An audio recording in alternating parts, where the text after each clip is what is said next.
সিঙ্গারে এলজিডির ৬ কোটি টাকা রাস্তার কাজে ৯/৬। মানিকগঞ্জের সিঙ্গার উপজেলার চান্দর ইউনিয়নের ৯ নং ওয়ার্ডের আইনাল সর্দারের বাড়ি হতে পণ্যমণ্ডলের বাড়ি পর্যন্ত কোটি টাকার ঝুঁকিপূর্ণ গ্রামীণ রাস্তার কাজ করতে গিয়ে প্রায় ২৫ ট্রাক নিম্নমানের ইট দিয়ে ইট সোলিংয়ের কাজ অনিয়মের অভিযোগ পাওয়া গেছে। জানা যায় ৬০০ মিটার এসবিপির কাজ ও ব্রিজ ৮১ মিটার দৈর্ঘ্য ও প্রস্থ ৭.৩ মিটার, রাস্তাসহ ৫ কোটি ৮৮ লাখ টাকা, সংশোধিত চুক্তিমূল্য ৬ কোটি ১২,১১,১৭০ টাকা। দরপত্র দেওয়া হয় মেসার্স নির্মাণ প্রকৌশলী স্বত্বাধিকারী ঠিকাদার প্রতিষ্ঠান প্রোপাইটার সাইদ খানকে। এ কাজে ৫/৪/২০২০ থেকে শুরু হওয়ার কথা এবং শেষ হওয়ার কথা ছিল ১১/৯/২০২১ সাল পর্যন্ত।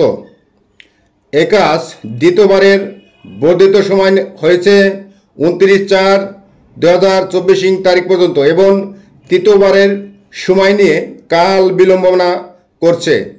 এলাকাবাসী বলেন, এলজিডির কোটি টাকার অধিক প্রকল্পের ব্রিজ নিচু হয়েছে, এতে বর্ষা মৌসুমে নৌকা চলাচলের সমস্যা হবে। তাছাড়া রাস্তায় ইট সোলিংয়ের কাজে প্রায় ২৫ ট্রাক নিম্নমানের ইট বিছিয়ে রোলার মেশিনের ডলন না দেওয়া ছাড়া পানি দেওয়া ঠিকাদারি প্রতিষ্ঠান কাজ করেছেন।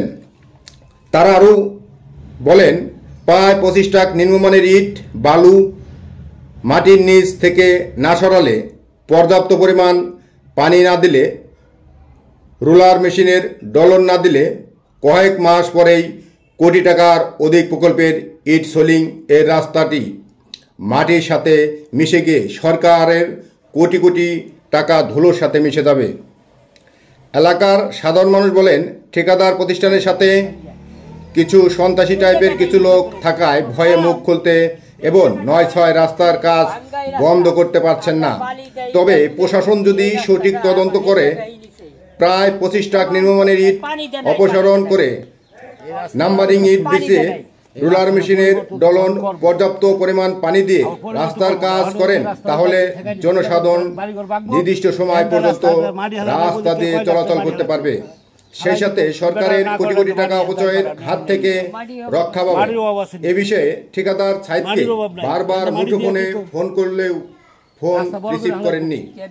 সিঙ্গার উপজেলা প্রকৌশলী আশরাফুল ইসলাম ভূঁইয়া বলেন, এভাবে কাজ করার সুযোগ নেই।